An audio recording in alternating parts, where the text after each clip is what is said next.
2:16 ಕೊಲಾಸಿಯರ್ 2:16 ಕೊಲಾಸಿಯದವರಿಗೆ ಬರೆದ ಪತ್ರಿಕೆ 2ನೇ ಅಧ್ಯಾಯ 16ನೇ ವಚನ. ಹೀಗಿರುವುದರಿಂದ ತಿಂದು ಕುಡಿಯುವ ವಿಷಯದಲ್ಲಿಯೂ ಹಬ್ಬ, ಅಮಾವಾಸ್ಯೆ, ಸಬ್ಬತ್ತು ಎಬ್ಬುಗಳ ವಿಷಯವಾಗಿಯೂ ಹಬ್ಬ, ಸಬ್ಬತ್ತು, ತಿಂದು ಕುಡಿಯುವ ವಿಷಯವಾಗಿಯೂ, ಸೆಲೆಬ್ರೇಷನ್, ಹಬ್ಬ, ಉತ್ಸವ, ಜಾತ್ರೆ ವಿಷಯವಾಗಿಯೂ, ತಿಂದು ಕುಡಿಯುವುದರ ವಿಷಯವಾಗಿಯೂ ನಿಮ್ಮನ್ನ ಯಾರು ಕೆಟ್ಟವರು, ವಾಕ್ಯಾನುಸಾರವಾಗಿ ನೀವು ಜೀವಿಸಲ್ಲ, ನೀವು ವಾಕ್ಯಕ್ಕೆ ವಿರುದ್ಧ ನೀವು ತಪ್ಪು ಮಾಡುವರಾಗಿದ್ದೀರಿ, ನೀವು ತಪ್ಪಾ ಇದ್ದೀರಿ, ದೂಷಕರು ಅಂತ ಯಾರು ನಿಮ್ಮನ್ನ ಅಂತ ಕೊಲಾಸ್ಯ ಸಭೆಗೆ ಹೇಳಿದ ಪರಿಶುದ್ಧಾತ್ಮ ದೇವರು ಇವತ್ತು ನಿನಗೂ ನಮಗೆ ಹೇಳ್ತಾರೆ. ಕ್ರೈಸ್ತರಿಗೆ ಹಬ್ಬ ಇಲ್ಲ, ನೇರವಾಗಿ ಹೇಳ್ಬಿಡ್ತೀವಿ. ಆಮೇಲೆ ಇವತ್ತು ದೇವರು ಹಬ್ಬದ ಬಗ್ಗೆ ಮಾತಾಡ್ತಾರೆ. ಏದ್ರ ಬಗ್ಗೆ ಮಾತಾಡ್ತಾರೆ? ಹಬ್ಬಗಳು. ಇಸ್ರಾಯೇಲ್ 7 ಹಬ್ಬಗಳ ಬಗ್ಗೆ ಮಾತಾಡ್ತಾರೆ. ಏನಂತ ಬರೋದಂದ್ರೆ, ನೀವು ತಿಂದು ಕುಡಿಯೋದು, ಹಬ್ಬ, ಅಮಾವಾಸ್ಯೆ, ಉತ್ಸವ, ಜಾತ್ರೆ ಈ ವಿಷಯದಲ್ಲಿ ಯಾರು ನಿಮ್ಮನ್ನ ದೋಷಿಗಳಂತ ಎಣಿಸಬಾರ್ದು. ನೀವು ಎಚ್ಚರವಾಗಿದ್ದು ಜಾಗರೂಕತೆಯಿಂದಿದ್ದು ನೀವು ನಿಮ್ಮನ್ನ ಕಾಪಾಡ್ಕೊಳ್ಳಿ. ಕ್ರಿಸ್ತುಗಳಿಗೆ ಹಬ್ಬ ಇಲ್ಲ, ಹಬ್ಬಗಳೇ ಇಲ್ಲ. ಕ್ರಿಸ್ತುಗಳಿಗೆ ಏನ್ ಹಬ್ಬನೂ ಇಲ್ಲ. ನೇರವಾಗಿ ಹೇಳ್ಬಿಡ್ತೀವಿ. ಯಾರು ತಪ್ಪು ಹೇಳ್ಕೊತಾರೆ ಏನೋ ಯೂಟ್ಯೂಬ್ ಅಲ್ಲಿ ಕೇಳೋರು ಯಾರು ತಪ್ಪು ಹೇಳ್ಕೊತಾರೋ ನನಗೆ ಗೊತ್ತಿಲ್ಲ. ಕ್ರಿಸ್ತುಗಳಿಗೆ ಹಬ್ಬ, ಉತ್ಸವ, ಜಾತ್ರೆ, ಸಮಾಜ ಮಾಡಿ ತಿಂದು ಕುಡಿಯೋ, ತೇಗು, ಮಾಮೂಲಿ ಊಟ ಮಾಡೋದೈತೆ, ಹೊಟ್ಟೆಗೆ ರಸ ಕುಡಿಯೋದು, ಜ್ಯೂಸ್ ಕುಡಿಯೋದು ಅದೆಲ್ಲ ಇದೆ. ಅದ್ರ ಬಗ್ಗೆ ಮಾತಾಡ್ತಾ ಇಲ್ಲ. ಡೈಲಿ ದಿನನಿತ್ಯ ತಿನ್ನೋ ಊಟದ ಬಗ್ಗೆ ಮಾತಾಡ್ತಾ ಇಲ್ಲ. ಸ್ಪೆಷಲ್ ಆಗಿ ಅದಕ್ಕಂತಾನೆ ಮಾಡಿಕೊಂಡು ಈ ಹಬ್ಬಕ್ಕೆ ಇದೇ ಮಾಡ್ಬೇಕಂತ ಮಾಡ್ಕೊಂಡು ತಿಂತಾರಲ್ಲ, ತಿಂದು ಕುಡಿದು ಮಕ್ಕಳಾಗಿ ಆಮೇಲೆ ಅಮಲೇರಿದವರಾಗಿ ಸಂತೋಷ ಪಡ್ತಾ ಕುಣಿತಾ ಕುಪ್ಪಳಿಸ್ತಾ ಇರ್ತಾರಲ್ಲ, ಅದು ಕ್ರಿಸ್ತುಗಳಿಗೆ ಇಲ್ಲ. ಯೇಸು ಕ್ರಿಸ್ತನು ಆಚರಿಸಲಿಲ್ಲ, ಅಪೊಸ್ತಲರು ಆಚರಿಸಲಿಲ್ಲ, ಒಳ್ಳೆ ಪರಿಶುದ್ಧರು ಕೂಡ ಇವತ್ತು ಆಚರಿಸಲ್ಲ. ಇವತ್ತು ದೇವರು ಈ ಬೈಬಲ್ ಸ್ಟಡಿಯ ಮಧ್ಯದಲ್ಲಿ ಇಸ್ರಾಯೇಲ್ 7 ಹಬ್ಬಗಳನ್ನು ಕುರಿತು ಮಾತಾಡ್ತಾನೆ. ಅದು ಏನು ಆತ್ಮಿಕ ಅರ್ಥ, ಅದರ ಅರ್ಥ ರಹಸ್ಯ ಏನು, ದೇವರು ಯಾಕೆ ಅದನ್ನ ಮೋಶೆ ಮೂಲಕ ಇಸ್ರಾಯೇಲ್ಗೆ ಪ್ರಕಟಿಸ್ತಾ 7 ಹಬ್ಬವನ್ನ, ಈ ಹೊಸ ಒಡಂಬಡಿಕೆಯ 7 ಹಬ್ಬ ಇದೆಯಾ, ಅದು ಯಾರು ಕೊಡಲ್ಪಟ್ಟಿದ್ದು, ಇಸ್ರಾಯೇಲ್ರಿಗೋ ಇಲ್ಲ ಸಭೆಯಾಗಿರೋ ಮೊದಲ ವ್ಯಕ್ತಿಗೋ, ಇಲ್ಲ ಆ ಆತ್ಮಿಕ ಅರ್ಥ ಏನು, ಆ ಹಬ್ಬಗಳು ನೆರವೇರ್ತಾ ಇದೆಯಾ, ಆಚರಿಸ್ತಾ ಇದೆಯಾ, ಎಲ್ಲರೂ ಒಂದೊಂದಾಗಿ ನಾವು ಮೊದಲನೇದಾಗಿ ವಾಕ್ಯ ಏನ್ ಸಿಕ್ತು 2:16 ಹಬ್ಬ, ಉತ್ಸವ, ಜಾತ್ರೆ, ತಿಂದು ಕುಡಿಯೋದ್ರಲ್ಲಿ ನೀವು ನಿಮ್ಮನ್ನ ಯಾರು ಯಾವತ್ತು ದೋಷಿಗಳು ಅನ್ಬಾರ್ದು. ಬೈಬಲ್ ಮುಚ್ಚಿಟ್ಟಪ್ಪ, ಯಾರು ನಿಮ್ಮನ್ನ ದೋಷಿಗಳು ಅನ್ಬಾರ್ದು, ನಿಮ್ಮನ್ನ ಯಾರು ಕೆಟ್ಟೋರು ಅನ್ಬಾರ್ದು. ಎಚ್ಚರ, ಜಾಗ್ರತೆ. ನೀವು ತಿಂದು ಕುಡಿಯುವ ವಿಷಯದಲ್ಲಿ, ಹಬ್ಬ, ಉತ್ಸವ, ಅಮಾವಾಸ್ಯೆ ವಿಷಯದಲ್ಲಿ ನಿಮ್ಮನ್ನ ಯಾರು ಕೆಟ್ಟೋರು ಅನ್ಬಾರ್ದು. ಮುಂದಕ್ಕೆ ಹೋದ ಮಾತನ್ನೇ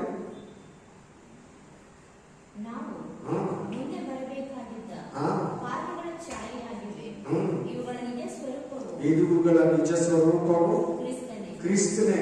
ಕ್ರಿಸ್ತನಲ್ಲಿ ಮುಂದೆ ಬರೋ ಕ್ರಿಸ್ತನು ಮುಂದೆ ಅನುಭವಿಸೋ ಶ್ರಮಗಳು, ಮುಂದೆ ಅನುಭವಿಸೋ ಪುನರುತ್ಥಾನ, ಮುಂದೆ ಅನುಭವಿಸೋ ಪವಿತ್ರಾತ್ಮನ ಅಭಿಷೇಕ, ಮುಂದೆ ಅನುಭವಿಸೋ ಪ್ರಥಮ ಫಲ, ಮುಂದೆ ಹಬ್ಬಗಳು, 1000 ವರ್ಷ ಆಳ್ವಿಕೆ, ಇದು ಕ್ರಿಸ್ತನಲ್ಲಿ ಅಡಗಿದೆ. ನೋಡೋಣ ಹೆಂಗೆ ಕ್ರಿಸ್ತನಲ್ಲಿ ಇದೆ ನೋಡೋಣ. ಕ್ರಿಸ್ತನಲ್ಲಿ ಅಂತೇಳಿ ಎಲ್ಲರೂ ಈ ಮಾತಿನ ಮೇಲೆ ಇವಾಗ ಮಾತಾಡಿದ್ರೆ ನಿಮ್ಗೆ ಅರ್ಥ ಆಗುತ್ತೆ, ಇಲ್ಲಂದ್ರೆ ಅರ್ಥ ಆಗುತ್ತೆ. Spirit of God, mighty name of Jesus, ಪರಿಶುದ್ಧಾತ್ಮನೇ. ಓದಿ ಮೊದಲನೇ ಹಬ್ಬ ಇಸ್ರಾಯೇಲ್ದು. ಆಮೇನ್. ಯಾಜಕಕಾಂಡ 23:5, ಲೆವಿಟಿಕಸ್ ಚಾಪ್ಟರ್ 23:5, ಲೇವಿಯ ಕಾಂಡ 23:5, ಲೇವಿಯ 23:5. ಓದಿ. ಮೊದಲನೆಯ ತಿಂಗಳಿನ 14ನೇ ದಿನದ ಸಂಜೆ ವೇಳೆಯಲ್ಲಿ ಪಸ್ಕ ಹಬ್ಬವಾಗಬೇಕು. 5ನೇ ವಚನ ಅಂತಲ್ವಾ? ಏನ್ ಹೇಳ್ತಾ, ಎಷ್ಟನೇ ತಿಂಗಳು? ಮೊದಲನೇ ತಿಂಗಳು. ತಾರೀಕು ಎಷ್ಟು? 14ನೇ ತಾರೀಕು. ಏನ್ ಹಬ್ಬವನ್ನ ಮಾಡಬೇಕು ಇಸ್ರಾಯೇಲ್ನಲ್ಲಿ ಅಂತ ಮೋಶೆ ಮೂಲಕ ದೇವರು ಅವರಿಗೆ ಆಜ್ಞೆಯನ್ನು ಕೊಡ್ತಾ ಇದ್ದಾನೆ. ಪಸ್ಕ ಹಬ್ಬ. ಎಲ್ಲರೂ ಹೇಳಿ.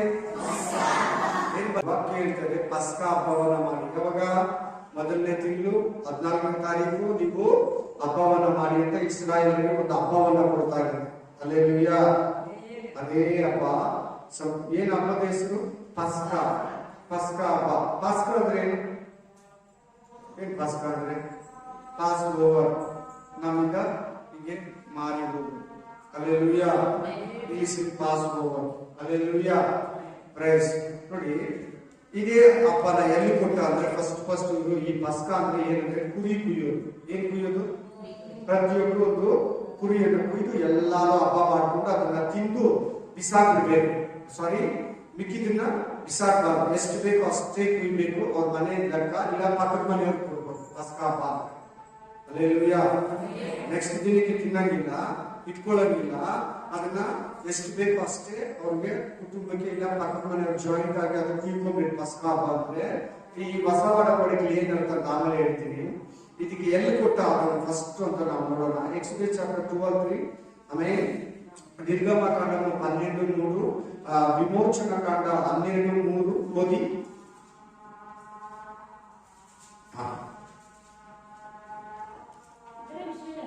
ಇದರ ವಿಷಯದಲ್ಲಿ ನೀವು ಇಸ್ರಾಯೇಲರ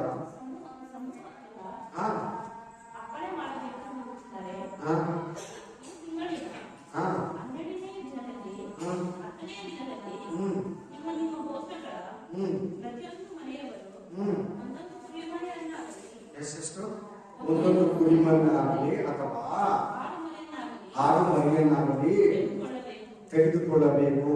ಆಡು ಅಂದ್ರೆ ಎತ್ತು ಅಥವಾ ಕುರಿ ತೆಗೆದುಕೊಂಡು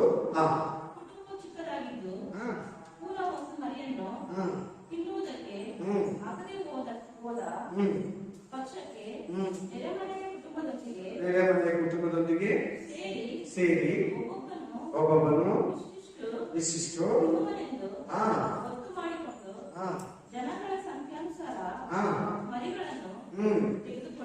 ಯಜ್ಞದ ಕುರಿಮರಿ. Price the lord. ಪಸ್ಕದ ಹಬ್ಬ, ಪಾಸ್ ಓವರ್ ಇಂಗ್ಲಿಷ್ ಅಂತಾರೆ. ಮೋಸದ ಮೂಲಕ ನೀವು ಸ್ವಲ್ಪ ವಾಕ್ಯನ ಮನೆಗೆ ಹೋಗಿ ಮೇಲೆ ಕೆಳಗಡೆ ಹೋಗಿ ಇನ್ನು ಡೀಪ್ ಆಗಿ ಹಬ್ಬ ಏನ್ ಮಾಡ್ಬೇಕು ಯಾವ ರೀತಿಯಿಂದ ಕ್ಲೀನ್ ಆಗಿ ವಿವರಿಸ್ತಾನೆ. ಇದು ಇಸ್ರಾಯೇಲರಿಗೆ ದೇವರು ಕೊಟ್ಟಿರೋ ಮೊದಲನೇ ಹಬ್ಬ. ಯಾರಪ್ಪ? ಪಸ್ಕ ಹಬ್ಬ. ಹಲ್ಲೆಲೂಯಾ. ಆದ್ರೆ ಇವತ್ತು ಈ ಹಬ್ಬ ನಮಗಿದೆಯಾ? ಇಲ್ಲ. ಯಾರು ಕೊಟ್ಟಿದ್ದು? ಇಸ್ರಾಯೇಲ್ ಸಂತತಿಗೆ. ನಾವು ಇಸ್ರಾಯೇಲ್ ಅಲ್ಲ, ಅದರ್ಸ್, ಅನ್ಯ ಜನರು, ಜೆಂಟಲ್ಸ್. ಆಮೇಲೆ ನಮಗಲ್ಲ, ಅದು ಇಸ್ರಾಯೇಲ್ 12 ಕುಲಗಳಿಗೆ. ಯಾಕೋಬನ 12 ಮಕ್ಕಳಿಗೆ 12 ಕುಲಗಳು. ತೆಲುಗಲ್ಲಿ 12 ಗೋತ್ರಗಳು ಅಂತಾರೆ. 12 ಟ್ರೈಬ್ಸ್ ಅಂತ ಇಂಗ್ಲಿಷ್ ಅಲ್ಲಿ ಹೇಳ್ತಾರೆ. 12 ಟ್ರೈಬ್ಸ್ ಅಂದ್ರೆ 12 ಕುಲಗಳೇ, 12 ಜನಾಂಗಗಳೇ.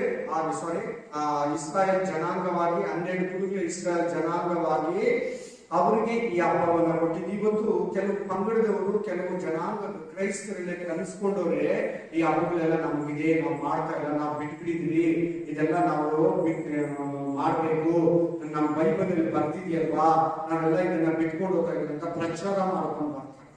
ಎಲ್ಲಾರು ಒಂದು ಪಂಗಡ ಇದೆ. ಪಂಗಡ ನನ್ನ ಹತ್ರ ಕೂಡ ಇದನ್ನ ವಾದಿಸ್ತು ಒಂದು 8 ವರ್ಷದಿಂದ. Praise the lord. ಹಲ್ಲೆಲೂಯಾ. ಆಮೇಲೆ ಅವತ್ತು ನನಗೆ ಇದ್ರ ಬಗ್ಗೆ ಅಷ್ಟೊಂದು ಕೂಡ ಗೊತ್ತಿಲ್ಲ. ಇವತ್ತು ಚೆನ್ನಾಗಿ ಏನೋ ಒಂದು ಸುಮಾರಾಗಿ ಹೇಳ್ಕೊಟ್ಟಿದ್ದಾರೆ ದೇವರು. ಅದನ್ನು ಅವರಿಗೆ ವಿವರಿಸಿದೆ. ಈ ಹಬ್ಬ ಎಲ್ಲಿ ನೆರವೇರಿತು ನೋಡೋಣ. ಈ ವಾಕ್ಯ ಎಲ್ಲಿ ನೆರವೇರಿದೆ? ಹಳೆ ಒಡಂಬಡಿಕೆ ಇರೋದು ಹೊಸ ಒಡಂಬಡಿಕೆ ನೆರವೇರ್ತದೆ. ಇಷ್ಟೇ ಸಿಂಪಲ್ ಟ್ರಿಕ್ಸ್. ಹಳೆ ಒಡಂಬಡಿಕೆ ಸಂಗತಿಗಳು ಹೊಸ ಒಡಂಬಡಿಕೆ ನೆರವೇರಿದೆ. ಹಳೆ ಒಡಂಬಡಿಕೆ ನೆರಳು ಹೊಸ ಒಡಂಬಡಿಕೆ. ಹಲ್ಲೆಲೂಯಾ. ನೋಡೋಣ, ಓದಿ. ಯೋಹಾನ 1:29. ಕುರಿ ಅಂತ ಕೇಳಿದ್ರ, ಆಡು ಅಂತ ಕೇಳಿದ್ರ, ಅಲ್ಲಿ ವಾಕ್ಯದಲ್ಲಿ 2 ವಾಕ್ಯಗಳಲ್ಲಿ ಕುರಿ ಆಡು. ನೀವು ಕುಯ್ಬೇಕು, ತಿನ್ಬೇಕು ಅಂತಿದೆ. ಬಿಸಾಕಬಾರ್ದು, ಎಷ್ಟು ಬೇಕು ಅಷ್ಟು ಕುಯ್ಬೇಕು. ಹಲ್ಲೆಲೂಯಾ. ಮಿಕ್ಸ್ಬಾರ್ದು ಅಂತ ಕೂಡ ಇದೆ. ಓದಿ. ಮರುದಿನ ಯೋಹಾನನು ತನ್ನ ಕಡೆಗೆ ಬರುವ ಯೇಸುವನ್ನು ನೋಡಿ, ಅಗೋ ಯಜ್ಞಕ್ಕೆ ದೇವರು ನೇಮಿಸಿದ ಕುರಿ. ವಿಲೇಜ್. ಆಮೇಲೆ ಲ್ಯಾಂಪ್ ಅಂತ ಇಂಗ್ಲಿಷ್ ಅಲ್ಲಿ. ಹಲ್ಲೆಲೂಯಾ. ದೇವರು ಯಜ್ಞಕ್ಕೆ ನೇಮಿಸಿದ ಪಸ್ಕದ ಕುರಿ. ಇನ್ನು ಕೆಲವು ವಾಕ್ಯಗಳು 1 Corinthians 5:7, 1 Corinthians chapter 5:7. ಫಸ್ಟ್ ಹಬ್ಬದ ಬಗ್ಗೆ.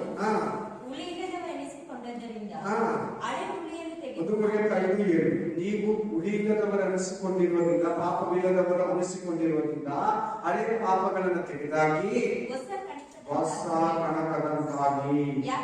ಯಾಕೆಂದರೆ ನಮ್ಮ ಪಸ್ಕದ ಈ ಪಸ್ಕ ಯಾರು? ಇಸ್ರಾಯೇಲ್ಗೆ ದೇವರು ಕೊಟ್ಟಿದ್ದ ಪಸ್ಕ ಯಾರು? ಯೇಸು ಕ್ರಿಸ್ತನು. ಹೇಳಿ ಎಲ್ಲಾರು. ಇವ್ರೇನ್ ಮಾಡಿದ್ರು? ಯೇಸು ಕ್ರಿಸ್ತನು ಒಪ್ಪಿದ್ರ? ಯೇಸು ಕ್ರಿಸ್ತನ್ ಬಿಟ್ರು ಹಬ್ಬನ ಮಾಡಿದ್ರು. ಹಬ್ಬಗಳನ್ನ ಇಟ್ಕೊಂಡ್ರು. ಪಸ್ಕ ಹಬ್ಬನ ಇಟ್ಕೊಂಡ್ರು, ಹುಳಿ ಇಲ್ಲದ ರೊಟ್ಟಿ ಹಬ್ಬನ ಇಟ್ಕೊಂಡ್ರು, ಪ್ರಥಮ ನೈವೇದ್ಯ ಹಬ್ಬನ ಇಟ್ಕೊಂಡ್ರು, ಪಂಚಾಶತಮ ಹಬ್ಬನ ಇಟ್ಕೊಂಡ್ರು, ತುಂತೂರಿ ಹಬ್ಬನ ಇಟ್ಕೊಂಡ್ರು, ದೋಷ ಪರಿಹಾರ ಹಬ್ಬನ ಇಟ್ಕೊಂಡ್ರು, ಗುಡಾರ ಹಬ್ಬನ ಇಟ್ಕೊಂಡ್ರು. 7 ಹಬ್ಬಗಳು ಇಸ್ರಾಯೇಲರಿಗೆ ದೇವರು ಕೊಟ್ಟಿದ್ದು. 7 ಹಬ್ಬಗಳನ್ನ ಮಾಡೋರಾದ್ರು ಬಂದಂತ ಯೇಸು ಕ್ರಿಸ್ತನನ್ನ, ಬಂದಂತ ಯಜ್ಞದ ಕುರಿಮರಿಯನ್ನ ಅವರು ನೋಟೇಟ್ ಮಾಡಿಲ್ಲ. ಈಗಲೂ ಅವರು ಯೇಸು ಕ್ರಿಸ್ತನ ನಂಬಲಿಲ್ಲ. ಹೊಸ ಒಡಂಬಡಿಕೆನ ನಂಬಲ್ಲ. ಅವರು ಧರ್ಮಶಾಸ್ತ್ರನ ಪಾಲಿಸ್ತಾರೆ, ಧರ್ಮಶಾಸ್ತ್ರನ ನೆರವೇರಿಸ್ತಾರೆ, ಧರ್ಮಶಾಸ್ತ್ರದ ಪ್ರಕಾರನೇ ಅವರು ಪ್ರಾರ್ಥಿಸ್ತಾರೆ, ಹಬ್ಬಗಳನ್ನ ಮಾಡ್ತಾರೆ ಇಸ್ರಾಯೇಲ್. ಇವಾಗ ಅವರು ಈ ಹಬ್ಬನ ಪಸ್ಕ ಹಬ್ಬ, ಹುಳಿ ಇಲ್ಲದ ರೊಟ್ಟಿ ಹಬ್ಬ, ಪ್ರಥಮ ನೈವೇದ್ಯ ಹಬ್ಬ, ಪಂಚಾಶತಮ ಹಬ್ಬ, ತುಂತೂರಿ ಹಬ್ಬ, ದೋಷ ಪರಿಹಾರಕ ಹಬ್ಬ, ಗುಡಾರ ಅಂದ್ರೆ ಗುಡಾರದ ಹಬ್ಬ ಅಂದ್ರೆ ಪರ್ಣಶಾಲೆಗಳ ಹಬ್ಬ ಇವತ್ತು ಕೂಡ ಅವ್ರು ಮಾಡ್ತಾರೆ. ಅವರು ಧರ್ಮಶಾಸ್ತ್ರನೇ ಪಾಲಿಸ್ತಾರೆ. ನಾವು ಇಸ್ರಾಯೇಲರಲ್ಲ, ನಮ್ಗೆ ಈ ಹಬ್ಬ ಇಲ್ಲ. ಇದು ಏನ್ ಹೇಳಿದೆ ಅಂದ್ರೆ, ಮುಂದೆ ಬರೋ ಯೇಸು ಕ್ರಿಸ್ತನನ್ನ ದೇವರು ಮೋಶೆ ಮೂಲಕ ಪ್ರಕಟಿಸಿದ್ರು. ಯಾರು ಹೇಳಿ? ಇವಾಗ ಈ ಪಸ್ಕದ ಕುರಿಮರಿ ವಾಕ್ಯ ಪ್ರಕಾರ, 2 ವಾಕ್ಯಗಳ ಪ್ರಕಾರ ಯೇಸು ಕ್ರಿಸ್ತನು, ಕ್ರಿಸ್ತನಲ್ಲಿ ಅದು ಪರಿಪೂರ್ಣ ಆಗಿದೆ. ಮುಂದೆ ಬರಬೇಕಾಗಿರೋ ಛಾಯೆ ಹೊರತು ಅದರ ನಿಜ ಸ್ವರೂಪ ಕ್ರಿಸ್ತನು. ಕೊಲಾಸಿಯ ಚಾಪ್ಟರ್ 2:16 and 17. ಕೊಲಾಸ್ಯದವರಿಗೆ 2ನೇ ಅಧ್ಯಾಯ 16-17ನೇ ವಚನದಲ್ಲಿ ಹೇಳ್ತಾ ಇದೆ, ಇದು ಮುಂದೆ ಬರಬೇಕಾಗಿರೋ ಛಾಯೆ. ಹೇಳಿ, ಪಸ್ಕ ಹಬ್ಬ ಮುಂದೆ ಬರಬೇಕಾಗಿರೋ ಛಾಯೆ ಯಾರು? ಯೇಸು ಕ್ರಿಸ್ತನು. ಯಾರು? ಯೇಸು ಕ್ರಿಸ್ತನು. ಡೌಟ್ ಬೇಡ. ಇನ್ನೂ ಒಂದು ವಾಕ್ಯ ಇದೆ ನೋಡಿ, ಯಜ್ಞದ ಕುರಿಮರಿಯ ಯೇಸು ಕ್ರಿಸ್ತನೇ ಅನ್ನೋದಕ್ಕೆ. ಓದಿ 1 ಕೊರಿಂಥ 11:23-24, 28. ನಾನು ನಿಮಗೆ ಸಾಕು, ನೀವು ಅಲ್ಲಿ ಇಟ್ಕೊಳ್ಳಿ. ಯಾಕಂದ್ರೆ ಈ ವಾಕ್ಯನ ಯಾವತ್ತು ಓದಿಸ್ತೇವೆ? ಪ್ರತಿ ಕರ್ತನ ಭೋಜನ ಈ ಭಾನುವಾರ ಓದಿಸ್ತಾ ಬರ್ತಾರೆ. ಏನ್ ಬಗ್ಗೆ ಓದಿಸ್ತಿದ್ದು? ಕರ್ತನ ದೇಹ ಮತ್ತು ರಕ್ತದ ಬಗ್ಗೆ ಬೋಧಿಸಿದೆ, ಪಸ್ಕ ಭೋಜನದ ಬಗ್ಗೆ ಬೋಧಿಸ್ತಿದೆ, ಪಸ್ಕವನ್ನು ಕುರಿತು ಬೋಧಿಸ್ತಿದೆ ಅಲ್ವಾ? ರಿಯಲ್ ಪಸ್ಕ ಕುರಿನೇ ಬಂದ ಅವ್ರ ಮುಂದೆ ನಿಂತಿದೆ. ಅವ್ರ ಹಬ್ಬನ ಮಾಡಿದ್ರು. ಆಮೇಲೆ 33-34 ವರ್ಷ ಅವ್ರ ಜೊತೆಗೆ ಇದ್ದಾನೆ ಪಸ್ಕದ ಕುರಿ. ಅವ್ರು ಪಸ್ಕದ ಕುರಿಯನ್ನ ಕಂಡಿದ್ದಿಲ್ಲ. ಅದು ಯೋಹಾನ ಕೂಡ ಹೇಳಿದ. ಏನಂತ ಹೇಳಿದ ಇಸ್ರಾಯೇಲರಿಗೆ ಯೋಹಾನ? ಇಗೋ ಈತನೇ ಯಜ್ಞದ ಕುರಿಮರಿ. ಏನಂತ ಹೇಳಿದ? ಪಸ್ಕದ ಕುರಿ ಅಂತ ಹೇಳಿದ. ಈಗ ಪೌಲ ಬರೀತಾರಲ್ಲ ಕೊರಿಂಥ ಸಭೆಗೆ ಪಸ್ಕದ ಕುರಿ ಅಂತ. ಇವ್ರು ಏನ್ ಮಾಡಿದ್ರು? ಹಬ್ಬ ಮಾಡಿದ್ರು, ಯೇಸುವನ್ನ ಲೆಫ್ಟ್ ಮಾಡಿದ್ರು. ನಿಜ ಸ್ವರೂಪ ಹೇಳಿ ಅದು ಗೊತ್ತಿಲ್ಲ. ಇವತ್ತು ಮೆಸೇಜ್ ನಿಂದ ಅರ್ಥ ಆಗಲ್ಲ, ನಾನು ಓಪನ್ ಆಗಿರ್ತೀನಿ. ನಿಜ ಸ್ವರೂಪ ನೋಡಲ್ಲ, ಯೇಸು ಬಂದ ವಾಕ್ಯ ಕರೆಕ್ಟ್ ಆಗಿದೆ. ಪಸ್ಕದ ಕುರಿಮರಿ, ಯಜ್ಞದ ಕುರಿಮರಿ. ಯೋಹಾನ ಹೇಳಿದ ಯಜ್ಞದ ಕುರಿಮರಿ, ಪೌಲ ಹೇಳಿದ ಪಸ್ಕದ ಕುರಿಮರಿ. ಕರೆಕ್ಟ್ ಆಗಿದೆಲ್ಲ ಎರಡನ್ನು. ಆಮೇಲೆ ಹಲ್ಲೆಲೂಯಾ. ನಾವು ವಾರ ವಾರ ತಿಂತಾ ಇದ್ದಾರಲ್ಲ, ತಿಂಗಳು ತಿಂತಾ ಇದ್ದಾರಲ್ಲ. ಕೆಲವರು ವಾರ ಒಂದ್ಸಾರಿ ಇರ್ತಾರೆ, ಕೆಲವರು ತಿಂಗಳಿಗೊಂದ್ಸಾರಿ ಇರ್ತಾರೆ, ಕೆಲವರು ವರ್ಷಕ್ಕೊಂದ್ಸಾರಿ ಇರ್ತಾರೆ ಕರ್ತನ ಭೋಜನ. ನಾವು ವಾರ ವಾರ ತಿಂಗಳು ತಿಂತಾ ಇದ್ದೀರಲ್ವಾ? ಪಸ್ಕದ ಕುರಿಯನ್ನ ಅವ್ರಿಗೆ ಇಸ್ರಾಯೇಲರಿಗೆ ಏನ್ ಹೇಳಿದ್ದು? 12ನೇ ಅಧ್ಯಾಯ ಎಕ್ಸೋಡಸ್ ಚಾಪ್ಟರ್, ವಿಮೋಚನ ಕಾಂಡ 12ನೇ ಅಧ್ಯಾಯ. ಆಮೇಲೆ 2, 3, 4, 5ನೇ ವಚನದಲ್ಲಿ ನೀವು ನಿಮ್ಮ ಮನೆಗೆ ಎಷ್ಟು ಬೇಕು ಅಷ್ಟು ಒಂದು ಕುರಿ ಆಗಲಿ ಒಂದು ಗೋರಿ ಆಗಲಿ ತಕೊಂಡು ಪಕ್ಕದ ಮನೆಯವ್ರ ಜೊತೆ ಜಾಯಿಂಟ್ ಆಗಿ ನೀವು ತಿನ್ಬೇಕಂತ. ನಾವು ತಿಂತಾ ಇದ್ದೀರಲ್ಲ ವಾರ ವಾರ ತಿಂಗಳು ಬಂದು. ಇನ್ನ ಈ ಹಬ್ಬ ಮಾಡ್ಬೇಕಾ? ಈ ಕ್ರಿಸ್ತನನ್ನ ನಾವು ಯಜ್ಞದ ಕುರಿಮರಿ, ಪಸ್ಕದ ಕುರಿಮರಿ ಅಂತ ಒಪ್ಕೊಬೇಕು. ಕ್ರಿಸ್ತನನ್ನೇ ಒಪ್ಕೊಬೇಕು. ನಾವೇನ ಹಬ್ಬ ಮಾಡಕ್ ಹೇಳಿದ್ರೆ ಈ ಹಬ್ಬ ಮಾಡಕ್ ಕೂಡ ಆಗಲ್ಲ ನಮ್ಮ ಕೈಯಲ್ಲಿ. ಅಷ್ಟು ಕಷ್ಟ ಹಬ್ಬ. ಆ ಸಿಸ್ಟಮ್ ಹಳೆ ಒಡಂಬಡಿಕೆ ನೀವು ಓದ್ಬಿಟ್ರೆ ಓಲ್ಡ್ ಟೆಸ್ಟಿಮೆಂಟ್ ಅಲ್ಲಿ ಹಬ್ಬ ನೀವು ಮಾಡಕ್ಕೆ ಆಗಲ್ಲ. ಆಮೇಲೆ ಅಷ್ಟು ಹಾರ್ಡ್ ಆಗಿದೆ, ಅಷ್ಟು ದಿನಗಳು ತಗೊಂತೈತೆ, ಅಷ್ಟು ಟೈಮ್ ಹಿಡಿತೈತೆ. ಕೆಲಸ ಕಾರ್ಯ ಮಾಡಕ್ಕಾಗಲ್ಲ. ಸಿಸ್ಟಮ್ ಇದೆ ಈ ಹಬ್ಬಗಳೆಲ್ಲ ಮಾಡೋದಕ್ಕೆ. ತುಂಬಾ ನೀಟಾಗಿ, ತುಂಬಾ ಕ್ಲೀನ್ ಆಗಿ, ತುಂಬಾ ಖರ್ಚು ಇದೆ. ಅವ್ರು ಏನ್ ಕಂಡು ಮಾತಾಡ್ತಾರೋ ನನಗೆ ಗೊತ್ತಿಲ್ಲ, ಹಬ್ಬ ಮಾಡಬೇಕು ಅಂತ. ಹಲ್ಲೆಲೂಯಾ. ಸೊ ಈಸ್ಟರ್ ಆಗಲಿ, ಕ್ರಿಸ್ಮಸ್ ಆಗಲಿ, ಫಾರ್ಮ್ ಸಂಡೇ ಆಗಲಿ, ಬೂದಿ ಬುಧವಾರ ಕೇಳಿದ್ರಲ್ಲ, ಇವೆಲ್ಲ ಈಸ್ಟರ್, ಗುಡ್ ಫ್ರೈಡೆ, ನಿಜವಾಗ್ಲೂ ಹೇಳ್ತಾ ಇದ್ದೀನಿ, ಕ್ರಿಸ್ತುಗಳಿಗೆ ಹಬ್ಬಗಳಿಗೆ ಯಾವುದು ಇಲ್ಲ. ಏನಣ್ಣ, ಏನ್ ಬ್ರದರ್, ಏನ್ ಸಾರ್, ಏನ್ ಈ ತರ ಎಲ್ಲ ಇದೆಯಾ, ನಮ್ಗೇನು ಇಲ್ವಾ? ಅನ್ಯ ಜನಗಳಿಗೆ ಇದೆಯಲ್ಲ, ಅನ್ಯ ಜನಗಳ ಆಚಾರ, ಅನ್ಯ ಜನಗಳ ಸಂಪ್ರದಾಯ ಕ್ರಿಸ್ತತ್ವದಲ್ಲಿ ತರಂಗೆ ಇಲ್ಲ, ಅದೆಲ್ಲ ಕಂಪ್ಲೀಟ್ಲಿ ವಿಭಿನ್ನ. ಆಮೇಲೆ ಹಲ್ಲೆಲೂಯಾ. ಮಾಡಿದ್ರೆ ಮಾಡಿ, ಏನನ್ನ ಪಾಪ ಗೀಪ ತಪ್ಪು ಮಾಡ್ಬೋದು, ದುಡ್ಡು ಖರ್ಚಾಗ್ಬೋದು, ಟೈಮ್ ವೇಸ್ಟ್ ಆಗ್ಬೋದು, ಪ್ರೇಯರ್ ಹೋಗ್ಬೋದು ಅಷ್ಟೇ. ನೋಡಿ, ಎರಡನೇ ಹಬ್ಬಕ್ಕೆ ಹೋಗೋಣ. Spirit of god. ಮೊದಲನೇ ಹಬ್ಬದಲ್ಲಿ ಏನ್ ಕಲ್ತ್ಕೊಂಡ್ರಿ?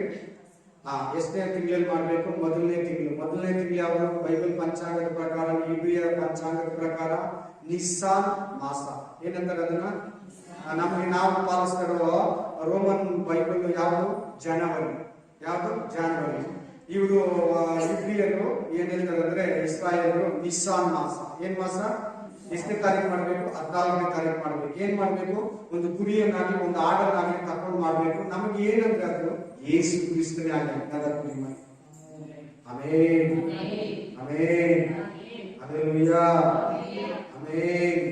ಅದನ್ನು ಆಕ್ಚುಲಿ ಈ ಪ್ರಪಂಚ ಉತ್ಪತ್ತಿಗಿನ ಮುಂಚೆನೆ, ನಮಗಾಗಿ ಜಗತ್ತುತ್ಪತ್ತಿಗಿನ ಮುಂಚೆನೆ ಯಜ್ಞದ ಕುರಿ ಮರಿಯಾಗಿ ಕುರಿಯನ್ನ ಏನಾಗಿ? S, amen, hallelujah. ಎಸ್, ಎರಡನೇ ಹಬ್ಬಕ್ಕೆ ಹೋಗೋಣ. ಎರಡನೇ ಹಬ್ಬ ಹುಳಿ ಇಲ್ಲದ ರೊಟ್ಟಿ ಹಬ್ಬ. ಓದಿ, ಯಾಜಕಕಾಂಡ 23:6-8, ಎಕ್ಸೋಡಸ್ ಚಾಪ್ಟರ್ 23:6-8. ಹುಳಿ ಇಲ್ಲದ ಆಮೇಲೆ ಇನ್ನೊಂದು ಪಸ್ಕ ಹಬ್ಬ ಓದಿದ್ರಲ್ಲ, ಅದನ್ನ ಹೊಸ ಒಡಂಬಡಿಕೆ ಏನಂತಂದ್ರೆ ಯೇಸು ಕ್ರಿಸ್ತನ ಮರಣ. ಹೇಳಿ ಎಲ್ಲರೂ, ಆತನೇ ನಮಗಾಗಿ ಏನಾಗಿದ್ದಾನೆ? ಸತ್ಯ. ಆತನೇ ನಮಗಾಗಿ ಏನಾಗಿದ್ದಾನೆ? ಸೊ ಪಸ್ಕದ ಕುರಿಮರಿ ಸರೋಯ್ತಲ್ವಾ? ಅದನ್ನೇನಂತಾರೆ ಹೊಸ ಒಡಂಬಡಿಕೆ ಲೆಕ್ಕ ಪ್ರಕಾರ? ಪಸ್ಕದ ಕುರಿಮರಿಯನ್ನ, ಯಜ್ಞದ ಕುರಿಮರಿಯನ್ನ, ಯೇಸು ಕ್ರಿಸ್ತನ ಮರಣ. ಯೇಸು ಕ್ರಿಸ್ತ ನಮಗಾಗಿ ಏನಾದ ಸಿಲುಬೆಯಲ್ಲಿ ಸತ್ತ. ಹಲ್ಲೆಲೂಯಾ. ನಾವು ಹಬ್ಬ ಮಾಡ್ಬೇಕಾದ್ರೆ ಯೇಸು ಕ್ರಿಸ್ತನ ಹೇಳಿದ್ದನ್ನ ಪಾಲಿಸ್ಬೇಕು.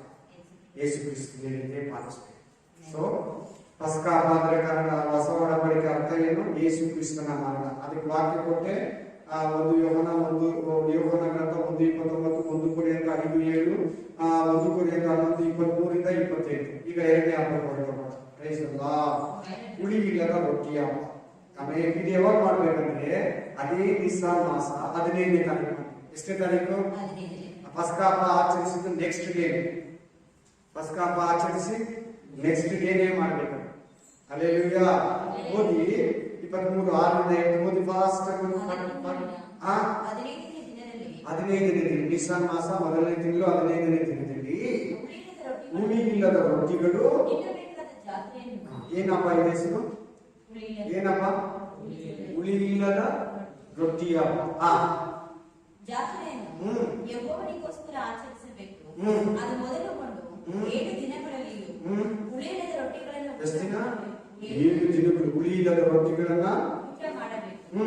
ಮೊದಲನೇ ದಿನದಲ್ಲಿ ಮೊದಲನೇ ದಿನದಲ್ಲಿ ದೇವಾರಾಧನೆಗಾಗಿ ಸಭೆ ಕೂಡಬೇಕು. ಆ ದಿನದಲ್ಲಿ ಯಾವ ಉದ್ಯೋಗವನ್ನು ನಡೆಸಬಾರದು. ನೋಡಿ, ಮಾಡಕ್ಕಾಗತ್ತ ನಾವು ಈ ಹಬ್ಬನ? ಆಮೇಲೆ 7 ದಿನಗಳಲ್ಲಿಯೂ ನೀವು ಯೆಹೋವನಿಗೆ ಹೋಮವನ್ನು ಸಮರ್ಪಿಸಬೇಕು. ಸ್ಟಾರ್ಟ್ ಆಗಲಿ ನೋಡಿ ಹಬ್ಬ. 7ನೆಯ ದಿನದಲ್ಲಿ ದೇವಾರಾಧನೆಗಾಗಿ ಸಭೆ ಕೂಡಬೇಕು. ಆ ದಿನದಲ್ಲಿ ಯಾವ ಉದ್ಯೋಗವನ್ನು ನಡೆಸಬಾರದು. 8 ದಿನ ಈ ಹಬ್ಬ ಮಾಡಕ್ ಫ್ರೀ ಆಗಿರ್ಬೇಕು. ಎಷ್ಟು ದಿನ? ಏನ್ ಹಬ್ಬ ಹೆಸರು? ಹುಳಿ ಇಲ್ಲದ ರೊಟ್ಟಿ. ಇವಾಗ ತಾನೇ ನಾವು ಓದಿದ್ರಲ್ಲ, ಹಳೆ ಹುಳಿಯನ್ನ ತೆಗೆದಾಕಿ ಹೊಸ ಕಣಕದಂತಾಗಿ ಪಸ್ಕದ ಕುರಿಮರಿ ಕುಯ್ದೈತೆ. ಪಸ್ಕದ ಕುರಿಮರಿ ಕುಯ್ದಿದೆ. ಸರಿ, ಇದನ್ನ ಹೊಸ ಒಡಂಬಡಿಕೆಯಲ್ಲಿ ಏನಕ್ಕೆ ಒಂದು ಹೋಲಿಕೆ ಆಗಿದೆ ಅಂದ್ರೆ, ಈ ಹಬ್ಬ ಎಲ್ಲಿ ನೆರವೇರಿದ್ರೆ ಕರ್ತನ ಮೇಜು. ಎಲ್ಲರೇ ಲಾರ್ಡ್ಸ್ ಸಪರ್. Hallelujah, amen. ಕರ್ತನ ಮೇಜು. ತಿಂಗಳು ವಾರ ಬಂದು ತಗೋತೀರಲ್ವಾ? ಹಲ್ಲೆಲೂಯಾ. ಪಾಸ್ಟ್ ಪ್ರಾರ್ಥನೆ ಮಾಡಿ ಕೊಡ್ತಾರಲ್ಲ, ಕರ್ತನ ಮೇಜು ಬರ್ಕೊಳ್ಳಿ. ಹುಳಿ ಇಲ್ಲದ ರೊಟ್ಟಿ ಅಂದ್ರೆ ಏನಪ್ಪ? ಅದು ಕರ್ತನ ಮೇಜು. ಪಾಲಿಸ್ತಾ ಇದ್ದೀರಲ್ವಾ? ಲೂಕ 22:7-8 ಏನನ್ನ ನಾವು ನೋಡ್ತೀರಲ್ಲಿ? ಯೇಸು ಕ್ರಿಸ್ತನು ತನ್ನ 12 ಮಂದಿ ಶಿಷ್ಯರನ್ನ ಕರೆದು ಜೊತೆಯಲ್ಲಿ ಕೂರಿಸಿಕೊಂಡು, ತಗೊಳ್ಳಿ, ಇದು ನನ್ನ ದೇಹ, ನನ್ನ ಮಾಂಸ, ತಿನ್ನಿರಿ. ಆಮೇನ್. ತಗೊಳ್ಳಿ, ಇದು ನನ್ನ ರಕ್ತ, ಇದು ದೈವಿಕ ರಕ್ತ. ಆಮೇನ್. ಹೊಸ ಒಡಂಬಡಿಕೆಯ ಸೂಚಿಸುವ ರಕ್ತ, ಪಾಪ ಪರಿಹಾರಕ ರಕ್ತ. ಹಲ್ಲೆಲೂಯ. ಓದ್ಕೊಳ್ಳಿ ಲೂಕ 22:7-8 ಓದಿ. ಕರ್ತನ ಮೇಜು ಹಳೆ ಒಡಂಬಡಿಕೆಯಲ್ಲಿ ಈ ಹಬ್ಬ ಏನಂತಾರೆ? ಹುಳಿ ಇಲ್ಲದ ರೊಟ್ಟಿ. ನೋಡಿ ಕ್ರಿಸ್ತನಲ್ಲಿ ನೆರವೇರ್ತಾ ಇದೆ ನೋಡಿ ಆ ಹಬ್ಬ ಕೂಡ.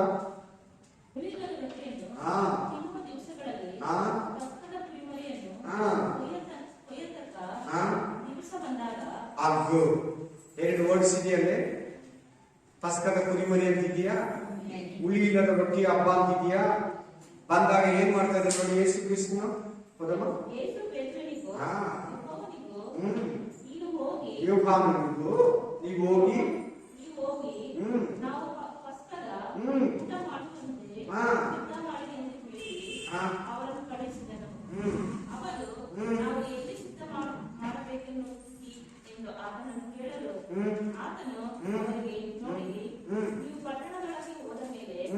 ಒಬ್ಬ ಮನುಷ್ಯನು ತುಂಬಿದ ಕೊಳವನ್ನು ಹೊತ್ತುಕೊಂಡು ಎದುರಿಗೆ ಬರುವನು.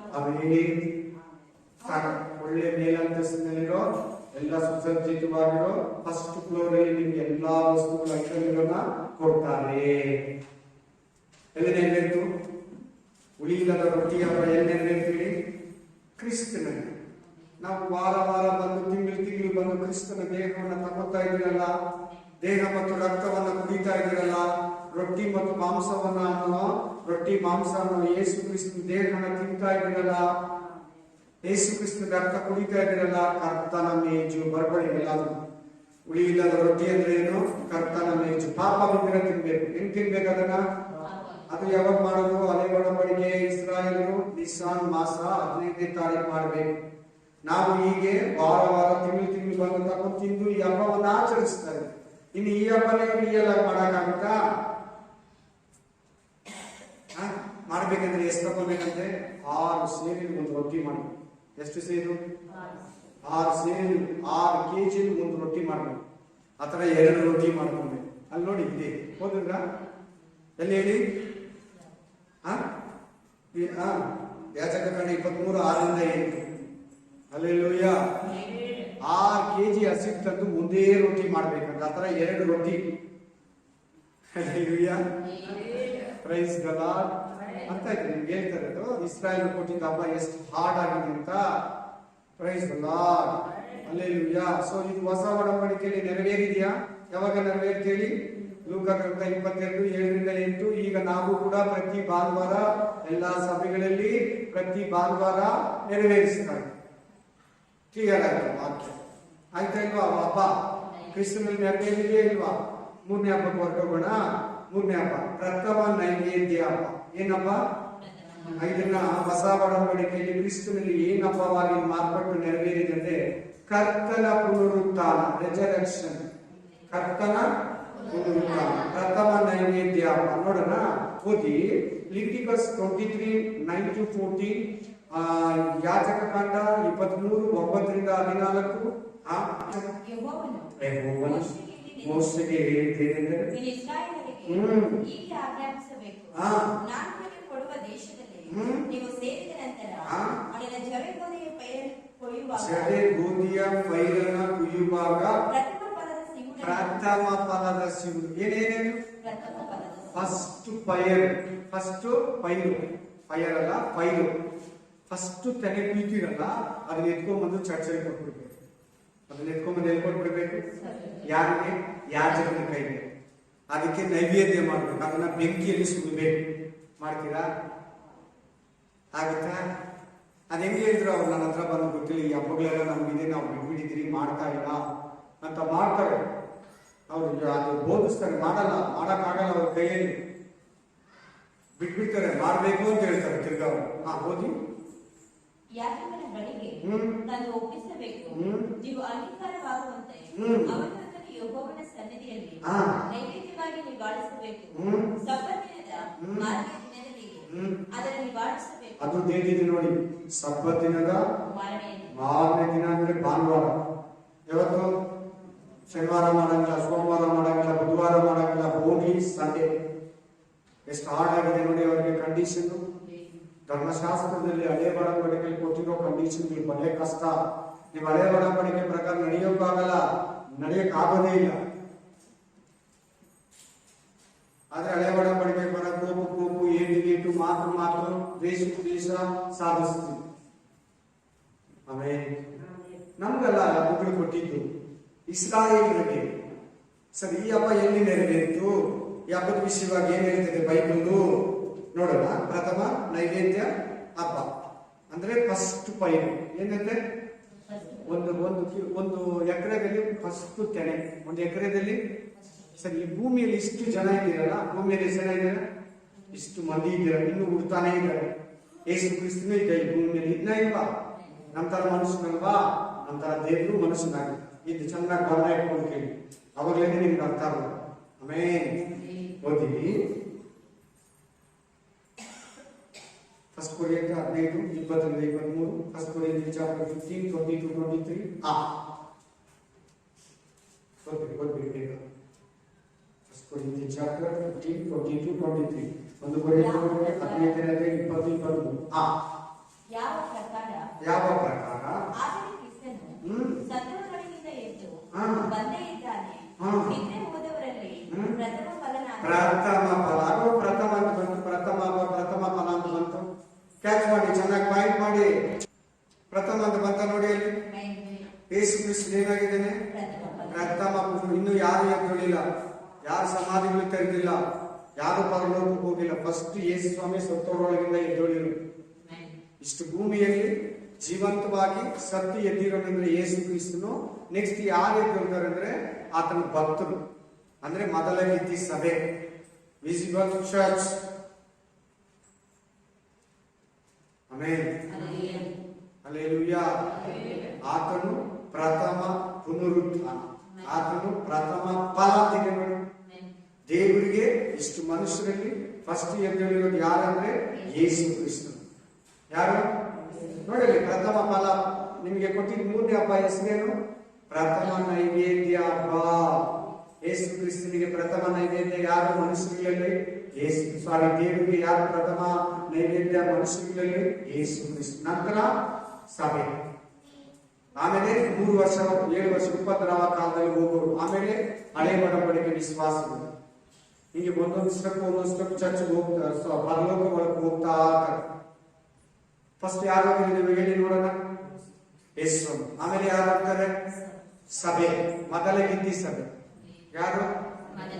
ಆಮೇಲೆ 7 ವರ್ಷ ಉಪದ್ರವ ಕಾಲದಲ್ಲಿ ಕ್ರಿಸ್ತನಿಗಾಗಿ ರಕ್ತ ಸಾಕ್ಷಿಗಳಾಗಿ ಸಾಯೋದು.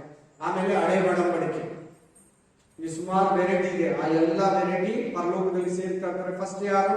ಯೇಸು ಕ್ರಿಸ್ತ. ಸೊ ಹಳೆ ಒಡಂಬಡಿಕೆಯಲ್ಲಿ ಹಬ್ಬ ಹೆಸರೇನು? ಪ್ರಥಮ ನೈವೇದ್ಯ ಹಬ್ಬ. ಹೊಸ ಒಡಂಬಡಿಕೆಯಲ್ಲಿ ಹಬ್ಬ ಯಾರಂದ್ರೆ ಯೇಸು ಕ್ರಿಸ್ತ. ಸೊ ನೋಡಿ, ಕ್ರಿಸ್ತನಲ್ಲಿ ಈಗಾಗ್ತಾ ಇದೆಯಾ? ಆಮೇನ್. ಲಾಸ್ಟ್ ತಿರುಗ ಓದಿಸ್ತೀನಿ ಆ ವಾಕ್ಯ.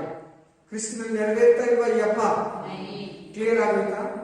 ಈ ವಾಕ್ಯ ಫುಲ್ಫಿಲ್ ಆಗಿದೆಯಾ? ಈ ಪ್ರವಾದನೆ ಫುಲ್ಫಿಲ್ ಆಗಿದೆಯಾ? ಈ ವಾಕ್ಯ ನೆರವೇರಿದೆಯಾ? ನೆರವೇರಿಬಿಡ್ತು.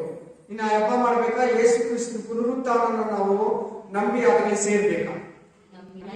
ಹಲ್ಲೆಲೂಯಾ. ಚೆನ್ನಾಗಿದೆ, ಗಮನ ಕೊಟ್ಟು ಕೇಳಿ. 3 ಹಬ್ಬನು ಕ್ಲಿಯರ್ ಆಯ್ತಾ? ಈ ಹಬ್ಬ ಯಾರಲ್ಲಿ ಕ್ಲಿಯರ್ ಆಗಿದೆ? ಯಾರಲ್ಲಿ ನೆರವೇರಿದೆ? ಕ್ರಿಸ್ತನಲ್ಲಿ. ಕ್ರಿಸ್ತನ ಪ್ರಥಮ ಪುನರುತ್ಥಾನ, ಫಸ್ಟ್ ರಿಸರೆಕ್ಷನ್. ಯಾರು ಮೊದಲನೇ ಪುನರುತ್ಥಾನ? ಯೇಸು ಕ್ರಿಸ್ತನು. ಸೆಕೆಂಡ್ ಆತನ ಭಕ್ತರು, ಹೊಸ ಒಡಂಬಡಿಕೆ ಮೊದಲ ಗಿದ್ದಿ ಸಭೆ, universal church. Hallelujah, hallelujah. Next 4ನೇ ಹಬ್ಬಕ್ಕೆ ಹೋಗೋಣ. 3ನೇ ಹಬ್ಬದಲ್ಲಿ ಕ್ಲಿಯರ್ ಆಯ್ತಾ? ಆಮೇಲೆ ಹಳೆ ಒಡಂಬಡಿಕೆಗೆ ಹೊಸ ಒಡಂಬಡಿಕೆಗಿಂತ ಮುಂಚೆನೆ ಯೇಸು ಕ್ರಿಸ್ತನ ಪರಲೋಕಕ್ಕೆ ಎದ್ದು ಸೇರಿ ದೇವರ ಬಲಗಡೆಯಲ್ಲಿ ಕೂತಿದ್ದಾನೆ. 4ನೇ ಹಬ್ಬ ಪಂಚಾಶತಮ ಹಬ್ಬ. ಪಂಚಾಶತಮ ಹಬ್ಬ 4ನೇ ಹಬ್ಬ ಯಾವುದು? ಈ ವಾಕ್ಯ ಏನ್ ಬರ್ತದೆ ನೋಡೋಣ. ಯಾಜಕಕಾಂಡ 23 15ರಿಂದ 23. 22 ಸಬ್ಬತ್ ದಿನದ ಮಾರನೆಯ ದಿನ. ಯಾಜಕಕಾಂಡ 23 15ರಿಂದ 22. ಲಿವಿಟಿಕಸ್ ಚಾಪ್ಟರ್ 23 15-22. ಸಬ್ಬತ್ ದಿನದ ಮಾರನೆಯ ದಿನ ಮೊದಲುಗೊಂಡು ಅಂದರೆ ಆ ಪ್ರಥಮ ಸಿಗುಡು ನೈವೇದ್ಯವಾಗಿ ನಿವಾರಿಸಿದ ದಿನವು ಮೊದಲುಗೊಂಡು ಪೂರ್ಣವಾಗಿ ಪೂರ್ಣವಾಗಿ 7 ವಾರಗಳು. ಮುಗಿಯುವಂತೆ ಹಾ 50 ದಿನಗಳನ್ನು ಎಷ್ಟು ದಿನ? ಇದು ಚೆನ್ನಾಗಿ ನೋಟೇಟ್ ಮಾಡಬೇಕು. ಸಬ್ಬತ್ ದಿನದ ಮಾರನೆಯ ಮೊದಲುಗೊಂಡು ಹಾ. ಅಂದರೆ ಆ ಪ್ರಥಮ ಸಿಗುಡನ್ನು ನೈವೇದ್ಯವಾಗಿ ನಿವಾಳಿಸಿದ ದಿನ ಮೊದಲುಗೊಂಡು. ಯಾವ ಸಿಗು? ಪ್ರಥಮ ಯಾವ ಸಿಗು? ಕರೆಕ್ಟು. ಪ್ರಥಮ ನೈವೇದ್ಯ ಹಬ್ಬ ಇಲ್ಲಿ ಆಡಾಗ್ತಾ ಇದೆ. ಯಾವ ಹಬ್ಬ?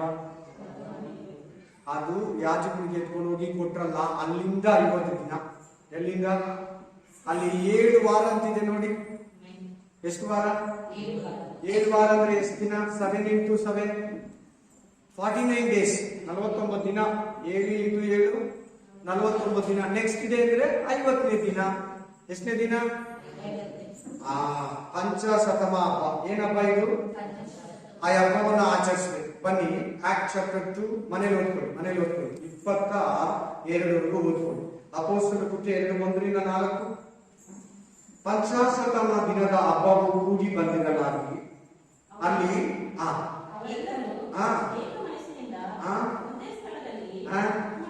ಕೂಡಿದರು. ಆಗ ಬಿರುಗಾಳಿ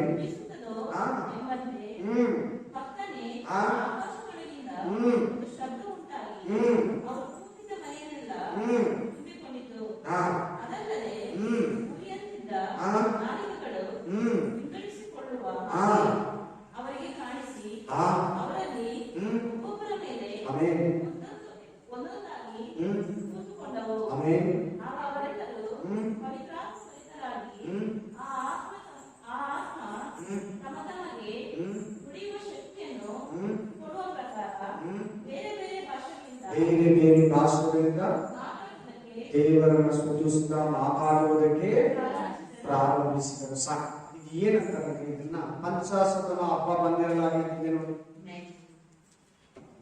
ಹಲ್ಲೆಲೂಯಾ. ಪ್ರಥಮ ನೈವೇದ್ಯ ಹಬ್ಬದಿಂದ ಪಂಚಾಶತಮ ಹಬ್ಬ ದಿನಕ್ಕೆ ಎಷ್ಟು ದಿನ ಆಯ್ತು? 50 ದಿನ. ಎಷ್ಟು ದಿನ? 50. ಪಂಚ ಅಂದ್ರೆ ಎಷ್ಟು? ಈಗ ಪಂಚ ಅಂದ್ರೆ ಎಷ್ಟು? 50. ಶತ ಅಂದ್ರೆ 3. ದಸ ಅಂದ್ರೆ 10. ದಸ ಅಂದ್ರೆ ಎಷ್ಟು? 10. ಪಂಚ ಅಂದ್ರೆ 50. ಪಂಚಶತಮ ಹಬ್ಬ. ಇಲ್ಲಿ ನೀವೊಂದು ನೋಟೇಟ್ ಮಾಡ್ಬೇಕಲ್ಲ, ಒಂದು ವಾಕ್ಯ, ಒಂದು ಪಾಯಿಂಟ್. ಯೇಸು ಕ್ರಿಸ್ತನು ಎದ್ದು ಪುನರುತ್ಥಾನ ಆಗಿ ಪ್ರಥಮ ನೈವೇದ್ಯ ಆದ್ಮೇಲೆ ಪ್ರಥಮ ಪೈರು ಎಷ್ಟು ದಿನ ಇದ್ದ? ಎಷ್ಟು ದಿನ ಇದ್ದ? 40 ದಿನ ಆಯ್ತ. ಅಪೊಸ್ತಲರ ಕೃತ್ಯ 1ನೇ ಅಧ್ಯಾಯ 5ನೇ ವಚನ. ಎಷ್ಟು ದಿನ ಇದ್ದ? 40 ದಿನ. ಆತನ ಮೇಲಕ್ಕೆ ಹೋಗಿ 10 ದಿನ ಆದ್ಮೇಲೆ ಕರೆಕ್ಟ್ ಆಗಿ ಪರಿಶುದ್ಧಾತ್ಮ 120 ಮಂದಿ ಮೇಲೆ. ಎಷ್ಟು ದಿನ? ಕರೆಕ್ಟ್ ಆಗಿ 50 ದಿನ. ಎಕ್ಸಾಕ್ಟ್ಲಿ ಹಬ್ಬ ಇದೆ, ಕೌಂಟಿಂಗ್ ಇದೆ. ಅದೆಲ್ಲ ತೋರ್ಸಕ್ ಟೈಮ್ ಇಲ್ಲ. 40 ದಿನ ಪ್ಲಸ್ 10 ದಿನ, 50 ದಿನ. 50ನೇ ದಿನದಲ್ಲಿ ಆ ಪರಿಶುದ್ಧಾತ್ಮ ಇವಾಗ ಈ ಹಬ್ಬ, ಈ ವಾಕ್ಯ ನೆರವೇರಿದೆಯಾ ಇಲ್ವಾ? ನೆರವೇರಿದೆ. ಯಾವುದು ವಾಕ್ಯ ಅದಕ್ಕೆ ಆಧಾರ? ಅಪೊಸ್ತಲರ ಕೃತ್ಯ 2ನೇ ಅಧ್ಯಾಯ 1-4ನೇ ವಚನ. ಆಮೆನ್. ಅಲ್ಲಿ ಪಂಚಾಶತಮ ಹಬ್ಬ ಅಂತಿದೆ, ಇಲ್ಲಿ ಕೂಡ ಪಂಚಾಶತಮ ಹಬ್ಬ ದಿನ. ಅಲ್ಲಿಗೆ ಪಂಚಾಶತಮ ಹಬ್ಬ ಆಗೋಷ್ಟೊತ್ತಿಗೆ ಯೇಸು ಸ್ವಾಮಿ ಎದ್ದು ಬಂದು 40 ದಿನ ಆಗಿ ಹೊರಟೋಗಿ 50 ದಿನ ಆಗಿದೆ. ಕರೆಕ್ಟ್ ಆಗಿ 7 ವಾರ ಅಂತ ನೋಡ್ಕೊಂಡ್ರ ಪಂಚಾಶತಮ ಹಬ್ಬದಲ್ಲಿ. ಆಮೇಲೆ ಯಾಜಕಕಾಂಡ 23:15ನೇ ವಚನ, 15-16ನೇ ವಚನದಲ್ಲಿ 7 ವಾರ 49 ದಿನ. ಮಾರನೇ ದಿನ ನೆಕ್ಸ್ಟ್ ಡೇ 50ನೇ ದಿನ. ಎಷ್ಟು? 50 ದಿನ. 7 ಸಬ್ಬ ದಿನ ಕಳೆದು ಅಂತ ಅದರ ಅರ್ಥ. 50ನೇ ದಿನದಲ್ಲಿ ಹಬ್ಬ ಮಾಡ್ಬೇಕು. 50ನೇ ದಿನದಲ್ಲಿ ಪರಿಶುದ್ಧಾತ್ಮ 120 ಮಂದಿ ಮೇಲೆ ಬಲವಾಗಿ ಮಹಿಮೆಯೊಂದಿಗೆ ಬೆಂಕಿಯೊಂದಿಗೆ ಅವರ ಮೇಲೆ ಈ ಹಬ್ಬ ನೆರವೇರಿದೆ. ಕ್ರಿಸ್ತನಲ್ಲಿ ನೆರವೇರ್ತಲ್ಲ. ಹೋಗಿ ಯೇಸು ಕ್ರಿಸ್ತನು ಪವಿತ್ರ ಆತ್ಮನನ್ನ ಕಳಿಸಿಕೊಟ್ಟ. ಎಷ್ಟೇ ಹಬ್ಬಗಳಲ್ಲಿ ಹಳೆ ಒಡಂಬಡಿಕೆ, ಕ್ರಿಸ್ತನಲ್ಲಿ ಹೊಸ ಒಡಂಬಡಿಕೆ ಕ್ಲಿಯರ್ ಆಗ್ತದೆ. ಈಗ ಈ 4 ಹಬ್ಬ ಕೂಡ ಕ್ಲಿಯರ್ ಆಗಿದೆ. ಇನ್ನು ನೆಕ್ಸ್ಟ್ 3 ಹಬ್ಬನ ವಿವರಿಸ್ತೀನಿ. ಆ 3 ಹಬ್ಬ ಇನ್ನೂ ಆಗಿಲ್ಲ. ಆ 3 ಹಬ್ಬ ಇನ್ನೂ ನೆರವೇರಿಲ್ಲ. ನೋಡೋಣ, ಅದನ್ನು ಕೂಡ ಪ್ರೈಸ್ ಅಲ್ಲ. ಎಷ್ಟು ಜನ ಕೇಳೋದಕ್ಕೆ ಸಿದ್ಧರಾಗಿದ್ದೀರಾ? ರೆಡಿ ಆಗಿದ್ದೀರಾ? ಹಲ್ಲೆಲೂಯಾ. ಸೊ ಪಂಚಾಶತಮ ಹಬ್ಬ 120 ಮಂದಿ ಮೇಲೆ ಹಿಡಿಯುವಾಗ ಆ ಹಬ್ಬ ಕೂಡ ನೆರವೇರಿದೆ. ಕ್ರಿಸ್ತನಲ್ಲಿ ಪರಿಪೂರ್ಣವಾಗಿದೆ. ಕ್ರಿಸ್ತನ ನೆರಳು ಅಥವಾ ನೆರಳು. ಹಳೆ ಒಡಂಬಡಿಕೆ ಏನಾಗಿದೆ? ನೆರಳಾಗಿದೆ. ಹೊಸ ಒಡಂಬಡಿಕೆ ಏನಾಗಿದೆ? ಕ್ಲಿಯರ್ ಆಗಿದೆ. ಅದೆಲ್ಲ ಹೊಸ ಒಡಂಬಡಿಕೆಯಲ್ಲಿ ಕ್ಲಿಯರ್ ಆಗ್ತದೆ. ಹಳೆ ಒಡಂಬಡಿಕೆ ನೆರಳು. ನಿಜ ಸ್ವರೂಪ ಕ್ರಿಸ್ತನೇ. ನಿಜ ಸ್ವರೂಪ ಏನು? ಕ್ರಿಸ್ತನೆಂದರೆ ಹೊಸ ಒಡಂಬಡಿಕೆ. ಆಮೇಲೆ ಐದನೇ ಬರ್ಕೊಳ್ಳಿ. ತುಂತೂರಿ ಹಬ್ಬ ಬರ್ಕೊಳ್ಳಿ. ತುಂತೂರಿ ಹಬ್ಬ. ಐದನೇ ಹಬ್ಬ ಯಾವುದು? ತುಂತೂರಿ ಹಬ್ಬ. ಓದಿ. ಯಾಜಕಕಾಂಡ 23, 23-24, ಲಿವಿಟಿಕಸ್ ಚಾಪ್ಟರ್ 23, 23-24.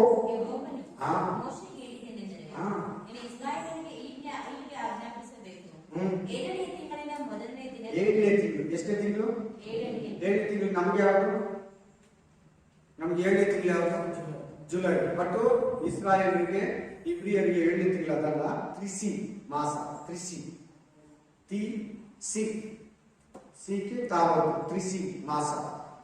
1ನೇ ತಾರೀಕು 7ನೇ ತಿಂಗಳು 1ನೇ ತಾರೀಕು. ಏನ್ ಮಾಡ್ಬೇಕಂತ ಅವರು? ನಿಮಗೆ ಸಂಪೂರ್ಣ ವಿರಾಮ ಬರಬೇಕು.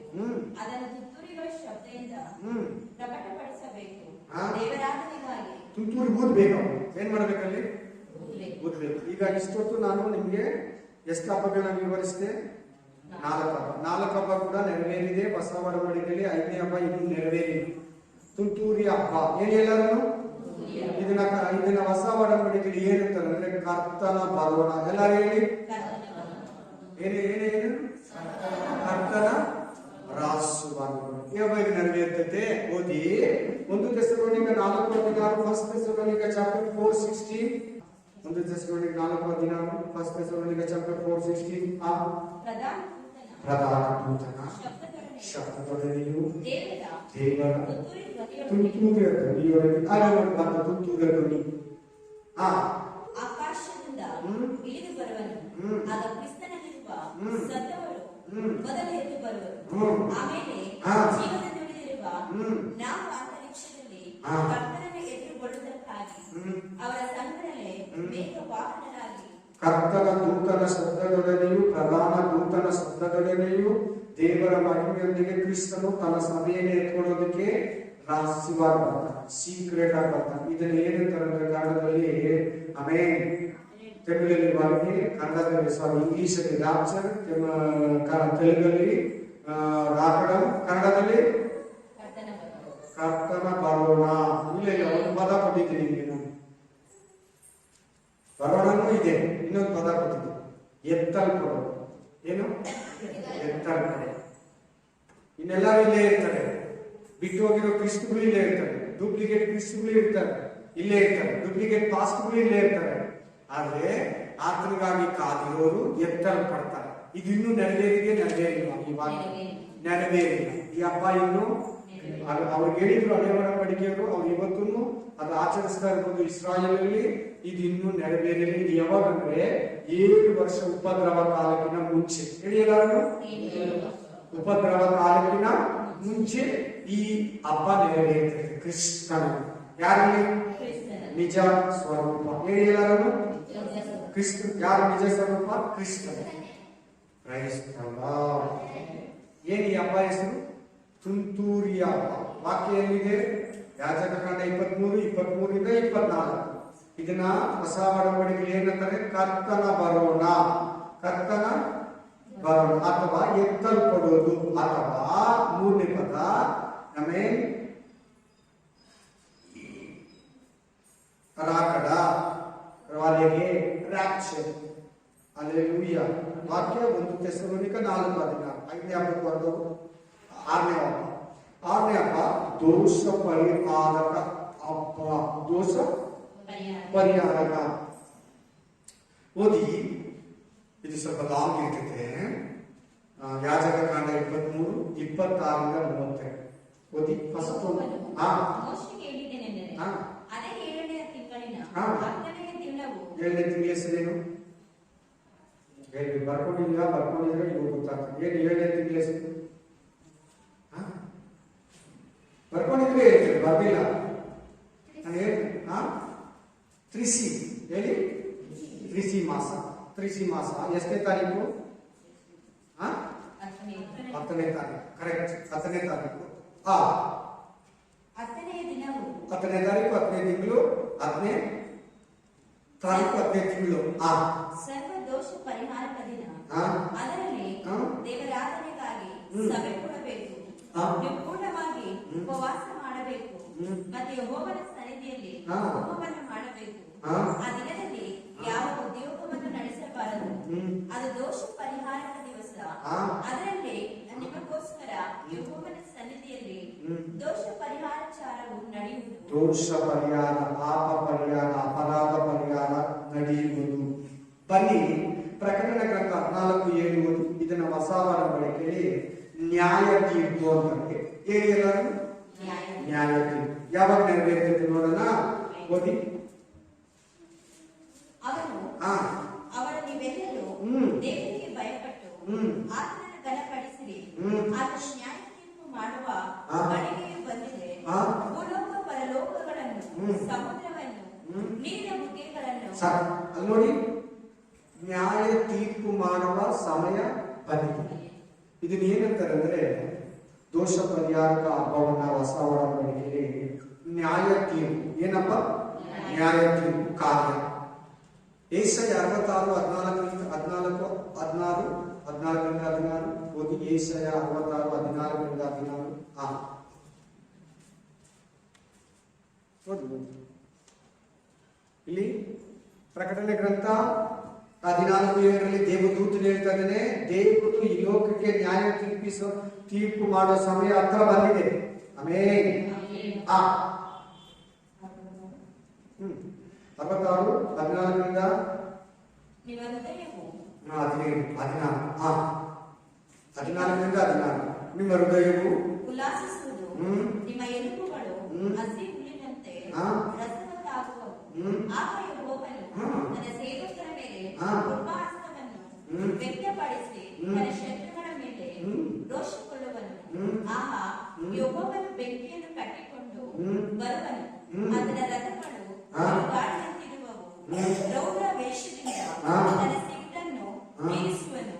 ಅಗ್ನಿ ಜ್ವಾಲೆಯಿಂದ ಖಂಡಿಸುವನು. ಯೆಹೋವನು ನ್ಯಾಯ ತೀರ್ಪಿದೆಯಾ? ಖಂಡಿಸುವನು ಅಂದ್ರೆ ನ್ಯಾಯ ತೀರ್ಪಿದೆಯೇ ಇಲ್ವಾ? ಜಜ್ಮೆಂಟ್ ಪದವಿಯಲ್ಲಿ ಕಾಣಿಸ್ತಲ್ವ? ಜಜ್ಮೆಂಟ್. ತನ್ನ ಕೋಪದಿಂದ ಅಗ್ನಿಯೊಡನೆ ಸಿಟ್ಟನ್ನ ತೀರಿಸುವನು. ನ್ಯಾಯ ತೀರ್ಪಿದೆ ನೋಡಿ, ಜಜ್ಮೆಂಟ್ ಇದೆ ನೋಡಿ ಅಲ್ಲಿ. ಯೆಹೋವನು ಅಗ್ನಿಯಿಂದಲೂ ತನ್ನ ಖಡ್ಗದಿಂದಲೂ ಎಲ್ಲ ನರ ಜನ್ಮದವರಿಗೂ ನ್ಯಾಯ ತೀರಿಸುವನು. ಇದು ಯಾವಾಗ ನೆರವೇರಿದಂದ್ರೆ 7 ವರ್ಷ ಉಪದ್ರವ ಕಾಲ ಆಗಿ. ಏನೇನು? ಉಪದ್ರವ ಕಾಲ ಆಗಿದ ತಕ್ಷಣನೇ ಈ ವಾಕ್ಯ, ಈ ಹಬ್ಬ, ಈ ನ್ಯಾಯ ತೀರ್ಪು ನೆರವೇರ್ತದೆ. ಏನಂದ್ರೆ ಅದಕ್ಕಿಂತ ಮುಂಚೆನೆ 7 ಮುದ್ರೆಗಳು, 7 ತುಂತುರಿಗಳು ಈ ಭೂಮಿ ಮೇಲೆ ಸುರಿಸಿ ಎಷ್ಟೋ ನಾಶನ ಆಗಿರ್ತದೆ. ಅದಾದ್ಮೇಲೆ 7 ಪಾತ್ರೆಗಳನ್ನ ಸುರಿಸ್ತಾನೆ. ಅವಾಗ ಎಷ್ಟು ಮನುಷ್ಯರು, ಕಾಡು, ಸಮುದ್ರ, ಅಡವಿ, ಮನುಷ್ಯರು, ಮಾನವರು, ಸೂರ್ಯ, ಚಂದ್ರ, ನಕ್ಷತ್ರ, ಆಕಾಶ, ಭೂಮಿ ಹಂಗೆ ಎಲ್ಲ ನಾಶನವಾಗ್ತಾ ಬಂದಿರ್ತದೆ. ಅದನ್ನು ಸೆಕೆಂಡ್ ಕಮಿಂಗ್ಸ್ ಇಲ್ಲಿ ಇದೆ. ಏನಿದೆ? ಇದು 2ನೇ ಬರೋಣ. ಎಷ್ಟನೇ ಬರೋಣ? ಅವಾಗಲೇ ಹೇಳಿದ್ದು ಕರ್ತ ಆಗಮನ ಅಂತ ಹೇಳಿದ್ದು 5ನೇ ಹಬ್ಬ. ಅದು ಬಂದು ರಹಸ್ಯವಾಗಿ, ಇದು ಓಪನ್ ಆಗಬಾರದು. ಇದು ಯಾವಾಗ? ಏನಕ್ಕೆ? ನ್ಯಾಯ ತೀರಿಸೋದಕ್ಕೆ. ಫಸ್ಟ್ ಸಾರಿ ಬಂದಿದ್ದು ಏನಕ್ಕೆ? ಮರಿಯಳ ಗರ್ಭದ ಮೂಲಕ ಯೇಸು ಕ್ರಿಸ್ತನು ಪಾಪವನ್ನ ಪರಿಹರಿಸೋದಕ್ಕೆ. ಸೆಕೆಂಡ್ ಟೈಮ್ ಏನು ಬರ್ತಾನೆ? ನ್ಯಾಯವನ್ನ ತೀರಿಸೋದಕ್ಕೆ. ಕೋಪ ಮುಖವುಳ್ಳವನಾಗಿ ಫಸ್ಟ್ ಸಾರಿ ಕತ್ತೆ ಮೇಲೆ ಬಂದ ಶಾಂತ ಗುಣವುಳ್ಳವನಾಗಿ. ಎಂತವನಾಗಿ? ಶಾಂತ ಗುಣವುಳ್ಳವನಾಗಿ. 2ನೇ ಸಾರಿ ಕುದುರೆ ಮೇಲೆ ಬರ್ತಾನೆ, ನ್ಯಾಯವನ್ನ ತೀರಿಸೋ ಉಗ್ರತೆಯಿಂದ ಬರ್ತಾನೆ, ಬೆಂಕಿಯೊಂದಿಗೆ ಬರ್ತಾನೆ. ವಾಕ್ಯ ಓದ್ತೀನಿ ನೀವು. ಇವೆಲ್ಲ ನೀವು ಕಲ್ತ್ಕೋಬೇಕು, ಪಾಠಗಳಿಗೂ. ಇವೆಲ್ಲ ಸಂಡೇ ಸರ್ವಿಸ್ ಅಲ್ಲಿ ಹೇಳಕ್ಕಾಗಲ್ಲ. ಅಲ್ಲೆಲೂಯಾ. ಅವಾಗ 7 ವರ್ಷ ಉಪದ್ರವ ಕಾಲ ಆದ್ಮೇಲೆ ಈ ವಾಕ್ಯ ಲಾಸ್ಟ್ ಹಬ್ಬ, ಪರ್ಣಶಾಲೆಗಳ ಅಥವಾ ಗುಡಾರದ. ಓದಿ ಯಾಜಕಕಾಂಡ 23, 33-34, 43, 33-43 ಯಾಜಕಕಾಂಡ. Leviticus chapter 23 33 to 43. ಯೆಹೋವನ ನೀನು ಇಸ್ರಾಯೇಲರಿಗೆ ಹೀಗೆ ಆಜ್ಞಾಪಿಸು, ಆ. 7ನೇ ತಿಂಗಳಿನ ಆ. 15ನೇ ದಿನ ಆ. ಮೊದಲುಗೊಂಡು ಆ. 7 ದಿನಗಳವರೆಗೆ ವಿಶ್ರಾಮ ಮಾಸದಲ್ಲಿ 15 ದಿನದಲ್ಲಿ ಮೊದಲುಗೊಂಡು ಪರ್ಣಶಾಲೆಗಳ ಜಾತ್ರೆಯನ್ನು ಆ. ಯೆಹೋವನಿಗೋಸ್ಕರ ಆಚರಿಸಬೇಕು. ಯಾರಿಗೋಸ್ಕರ? ಯೆಹೋವನಿಗೋಸ್ಕರ. ಏನಪ್ಪ? ಪರ್ಣಶಾಲೆ. ಇನ್ನೊಂದು ಪದ ಏನ್ ಬಳಸ್ತಾರೆ? ಗುಡಾರ. ತೆಲುಗಲ್ಲಿ ಗುಡಾರ ಪಂಡಗ ಅಂತ ಇರ್ತದೆ. ಏನಂತಿರ್ತದೆ? ಎಸ್. ಮೊದಲನೇ ದಿನದಲ್ಲಿ ದೇವರಾಧನೆಗಾಗಿ ಸಭೆ ಕೂಡಬೇಕು. ಯಾವ ಉದ್ಯೋಗವನ್ನು ನಡೆಸಬಾರದು. ಆ 7 ದಿನಗಳಲ್ಲಿಯೂ ನೀವು ಯೆಹೋವನ ಸನ್ನಿಧಿಯಲ್ಲಿ ಹೋಮ ಮಾಡಬೇಕು. 8ನೇ ದಿನದಲ್ಲಿಯೂ ನಿಮ್ಮ ಮನೆಗೆ ಓದ್ಕೊಳ್ಳಿ. ವಿಶ್ರಾಂತಿಯನ್ನ ತಿಳಿಸಿ. ಏನನ್ನ ತಿಳಿಸಿ? ನೀವೆಲ್ಲ ಗುಡಾರಗಳು ಹಾಕೊಂಡು ಹಬ್ಬ ಮಾಡ್ಬೇಕು ಅಂತ ಬಂದು ಎಲ್ಲಾರು ಗುಡಾರ ಹಾಕೊಬೇಕು. ಆಮೇನ್. ಟೋಟಲ್ ಆಗಿ ಮನೆಗೆ ಓದ್ಕೊಳ್ಳಿ. ಓದಿ ರೆವಲ್ಯೂಷನ್ ಚಾಪ್ಟರ್ 24, ಪ್ರಕಟಣೆ ಗ್ರಂಥ 24. ತರುವಾಯ ಸಿಂಹಾಸನಗಳನ್ನು ಕಂಡೆನು. ಅವುಗಳ ಮೇಲೆ ಜನರು ಕೂತಿದ್ದರು. ನ್ಯಾಯ ವಿಧಿಸುವ ಅಧಿಕಾರವು ಅವರಿಗೆ ಕೊಡಲ್ಪಟ್ಟಿತು. ಇದಲ್ಲದೆ ಯೇಸುವಿನ ವಿಷಯವಾದ ಸಾಕ್ಷಿ ನಿಮಿತ್ತವಾಗಿ 24 ಸಾಕ್ಷಿ ನಿಮಿತ್ತವಾಗಿಯೂ ದೇವರ ವಾಕ್ಯದ ನಿಮಿತ್ತವಾಗಿಯೂ ತಲೆ ವಹಿಸಿಕೊಂಡವರ ಆತ್ಮಗಳನ್ನು ಮೃಗಕ್ಕೂ ಅದರ ವಿಗ್ರಹಕ್ಕೂ ನಮಸ್ಕರಿಸದೆ ತಮ್ಮ ಹಣೆಯ ಮೇಲೆ ಮತ್ತು ಕೈಯ ಮೇಲೆ ಗುರುತು ಹಾಕಿಸಿಕೊಳ್ಳದೆ ಇರುವವರನ್ನು ಕಂಡೆನು.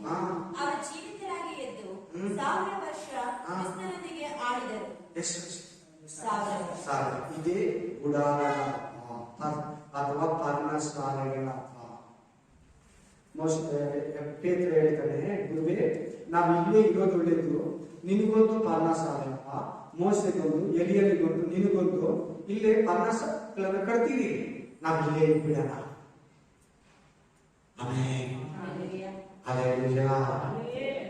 ಪರ್ಣಶಾಲೆಗಳಪ್ಪ ಯಾವಾಗ ನೆರವೇರೋದ್ರಲ್ಲಿ ವಾಕ್ಯ ಈ ಹಬ್ಬ 1000 ವರ್ಷ ಆಳ್ವಿಕೆ. ಯಾವಾಗ 1000 ವರ್ಷ ಆಳ್ವಿಕೆ? ಈಗ ಸಭೆ ಎತ್ತಲ್ಪಟ್ಟ ಮೇಲೆ 7 ವರ್ಷ ಕಾಲ ಉಪದ್ರವ ಕಾಲ ಬರ್ತದೆ. ಉಪದ್ರವ ಕಾಲ ಆದ್ಮೇಲೆ ಸೆಕೆಂಡ್ ಕಮಿಂಗ್ಸ್ ಯೇಸು ಕ್ರಿಸ್ತನ್ ಬರ್ತಾನೆ. ಆ 7 ವರ್ಷ ತೀರ್ದ ಮೇಲೆ ಯೇಸು ಕ್ರಿಸ್ತನ್ ಬಂದು ನ್ಯಾಯವನ್ನ ತೀರಿಸಿ ಈ ಲೋಕಕ್ಕೆ ಸೃಷ್ಟಿಗೆ ಆಮೇಲೆ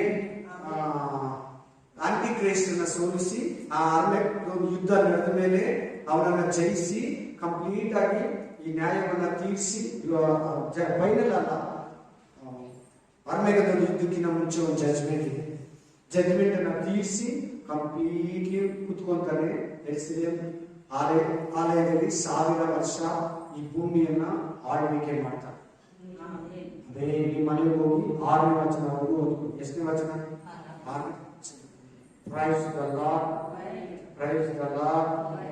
1000 ವರ್ಷ ಆಳ್ವಿಕೆಯನ್ನ ಪರ್ಣಶಾಲಾ ಗುಡಾರಗಳ ಹಬ್ಬ. ಒಂದು ಪಾಸ್ಟರ್ ಹೆಸರಿರಲ್ಲ, ಪರ್ಣಶಾಲೆಗಳ ಹಬ್ಬ ಅಂತ ಮಾಡ್ತಾರೆ. ಈಗಲೂ ಆಗ್ತದೆ. ಇನ್ನು ಕೆಲವು ಪಾಸ್ಟರ್ಗಳಿಂದ ಗೂಡಾರದ ಹಬ್ಬ ಅಂತ ಮಾಡ್ತಾರೆ. ಈ ಗೂಡಾರ ಹಬ್ಬ ಮಾಡೋರ್ಗೆ ಆಪೋಸಿಟ್ ಆಗಿ ನಮ್ಮ ವಿಶ್ವಾಸಿಗಳು ಹೋಗುವಾಗಂತ ಅದೇ ಟೈಮಲ್ಲಿ ಒಂದು ವಾರಕ್ಕಿಂತ ಮುಂಚೆ ಪರ್ಣಶಾಲೆಗಳ ಹಬ್ಬ ಅಂತ ಅವರು ಮಾಡ್ತಾರೆ. Hallelujah, praise the lord. ತಿರ್ಗಿ ಹೇಳ್ತಾರೆ ಲಾಸ್ಟ್ ಅಲ್ಲಿ, ಕ್ರಿಸ್ತುವಿಗೆ ಯಾವ ಹಬ್ಬ ಇಲ್ಲ. Amen. Hallelujah, amen. Praise the lord. ಹಬ್ಬಗಳು ಕೊಟ್ಟಿದ್ದು ಇಸ್ರಾಯೇಲ್. ಹಬ್ಬಗಳು ಕೊಟ್ಟಿದ್ದು ಯಾರಿಗೆ? ಅವರು ಕ್ರಿಸ್ತನನ್ನ ಬಿಟ್ಟು ಹಬ್ಬಗಳನ್ನು ಇಟ್ಕೊಂಡು ಬಂದಿದ್ದು ಕ್ರಿಸ್ತನನ್ನ ನೋಟೇಟ್ ಮಾಡಕ್ ಆಗಿಲ್ಲ. ಬಂದಿದ್ದು ಕ್ರಿಸ್ತನನ್ನ ಗುರುತಿಸೋಕಾಗಿಲ್ಲ. ಅವರ ರಾಜ, ಆತನ ಅವರ ದೇವರು, ಆತನ ಅವರ ಸಹಾಯಕನು, ಆತನ ವಿಮೋಚಕನು. ಅವ್ರ ವಿಮೋಚಕರು ಬಿಟ್ಬಿಟ್ರು. ಅವರು ಇವತ್ತೊಂದು ಪರಿತಾಪ ಪಡ್ತಾರೆ ನೋಡಿ. ಎಷ್ಟು ಮಕ್ಕಳು ಸಾಯ್ತಾ ಇದ್ದಾರೆ ನೋಡಿ. ಅವ್ರು ಹೇಳಿದ್ರಲ್ವಾ, ಈತನನ್ನ ಕೊಲ್ಲೋದು, ಶಿಲುಬೆಗೆ ಹಾಕೋದು, ಸಾಯಿಸೋದು ನಾವು ನಮ್ಮ ಮಕ್ಕಳು ಅನುಭವಿಸ್ತೀವಿ. ನೀವು ಬರಾಬನ ಬಿಟ್ಕೊಡಿ, ಈತನನ್ನ ಶಿಲುಬೆಗೆ ಹಾಕಿ.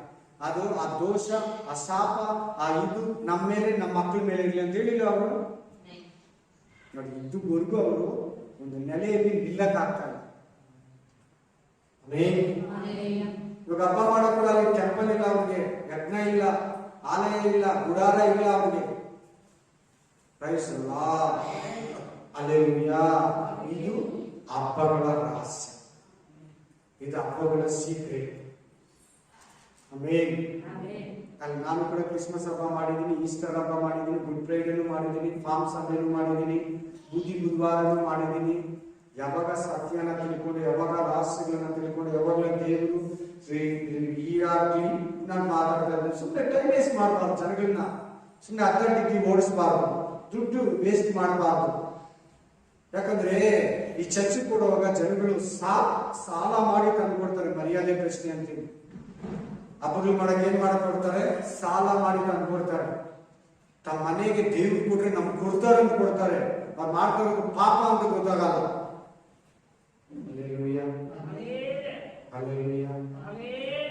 ನಿನ್ ಕರ್ತನ ಭೋಜನ ತಿಂತಾ ಇರೋದು ಹಬ್ಬನೇ. ಅಲ್ಲೇಲೂಯಾ. ಪ್ರತಿ ಭಾನುವಾರ ಬಂದು ಆರಾಧನೆ ಮಾಡೋದು ಹಬ್ಬನೇ. ಅಲ್ಲೇಲೂಯಾ. ಇಂಥ ಹಬ್ಬಗಳನ್ನ ಮಾಡಿದ್ರೆ, ಅಂತ ಹಬ್ಬಗಳನ್ನ ಮಾಡಿದ್ರೆ ದೇವ್ರ ಕೆಲವರು ಇದ್ದಾರೆ, ಈಗಲೂ ಇದ್ದಾರೆ, ಜುಡಾಯಿಸರು ಇದ್ದಾರೆ, ಅಲ್ಲಿ ಕೂಡ ಇದ್ದಾರೆ. ಇಸ್ರಾಯೇಲ್ ಯೂದ ಧರ್ಮವನ್ನ ಪಾಲಿಸುವರು, ಯೂದ ಗ್ರಂಥವನ್ನ ಪಾಲಿಸುವರು ಇಲ್ಲಿ ಇದ್ದಾರೆ. ನಮ್ಮ ಜನಗಳಲ್ಲಿ ಇದ್ದಾರೆ, ಅವರು ಇದನ್ನ ಪಾಲಿಸ್ತಾರೆ. ಜುಡಾಯಿಸಂ ಬಂದಿದೆ. ಇದ್ದಾರೆ. ನಾವ್ ಹೆಂಗೆ ಹಿಂದೂ ಧರ್ಮ, ನಮ್ ಕ್ರಿಶ್ಚಿಯನ್ ಧರ್ಮ, ಮುಸ್ಲಿಂ ಧರ್ಮ ನಮ್ದು ಅಂತಾರೆ. ಯೂದ ಧರ್ಮ ನಮ್ದು ಅಂತ ಈ ಹಬ್ಬಗಳೆಲ್ಲ ಮಾಡ್ಬೇಕಂತ ಬೋಧಿಸೋರು ನಮ್ಮ ಬ್ಯಾಂಗ್ಳೂರಲ್ಲಿ ಇದ್ದಾರೆ, ಹೈದರಾಬಾದ್ ಅಲ್ಲಿ, ತಮಿಳುನಾಡಲ್ಲಿ ಇದ್ದಾರೆ, ಕರ್ನಾಟಕದಲ್ಲಿ ಇದ್ದಾರೆ, ಇಂಡಿಯಾದಲ್ಲಿ ಇದ್ದಾರೆ, ವರ್ಲ್ಡ್ ಪೂರ ಇದ್ದಾರೆ. ಆ ಜುಡಾಯಿಸಂ ಕೂಡ ಬಂದ್ಬಿಟ್ಟಿದೆ. ಹುಷಾರ್, ಜಾಗ್ರತೆ. ಬರೀ ಜವಾ ವಿಟ್ನೆಸ್ಸೋರಿಲ್ಲ, ಈಗಿನ ಬೋಧಿಸೋರಿದ್ದಾರೆ. ಸಬ್ಬತ್ ದಿನ ಶನಿವಾರನೇ ಆರಾಧನೆ ಮಾಡಬೇಕು, ಹೊಸ ಒಡಂಬಡಿಕೆಲ್ಲ ಯೇಸು ಕ್ರಿಸ್ತ ದೇವರಲ್ಲ, ಆತನೊಬ್ಬ ಕಾರ್ಪೆಂಟ್ರು, ಮರಿಯನ ಮಗ ಅಂತ ಹೇಳಿ ಕ್ಯಾಪ್ ಹಾಕೊಂತಾರೆ. ಮುಸ್ಲಿಂ ಅನ್ಕೋಬೇಡಿ, ತಿರ್ಗಾ ಅವ್ರನ್ನ ಕ್ಯಾಪ್ ಹಾಕೊಂತಾರೆ. ಕ್ಲೀನ್ ಆಗಿ ಕ್ಯಾಪ್ ಹಾಕಿ ಜುಡಾಯಿಸಂ ಅವರು ಇದನ್ನ ಪಾಲಿಸೋದು ಈ ಹಬ್ಬಗಳೆಲ್ಲ.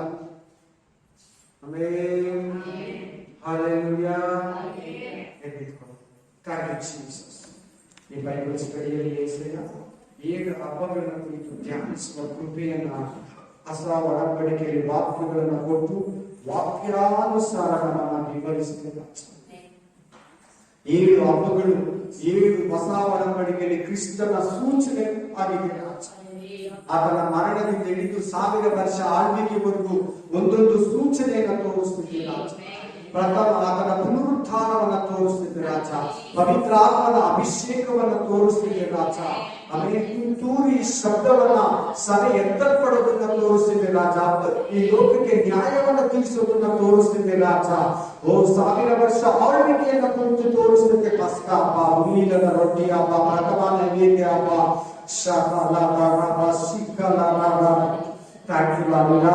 ಮಾತಾಡಿದ್ದಕ್ಕಾಗಿ ಸ್ತೋತ್ರ, ತಿಳಿಸ್ಕೊಟ್ಟಿದ್ದಕ್ಕಾಗಿ ಸ್ತೋತ್ರ, ಆಶೀರ್ವದಿಸಿದ್ದಕ್ಕಾಗಿ ಸ್ತೋತ್ರ. ಆಶೀರ್ವದಿಸಿ ಫಲ ತೋರಿಸು ಯೇಸುವಿನ ನಾಮದಲ್ಲಿ. ಆಮೆನ್.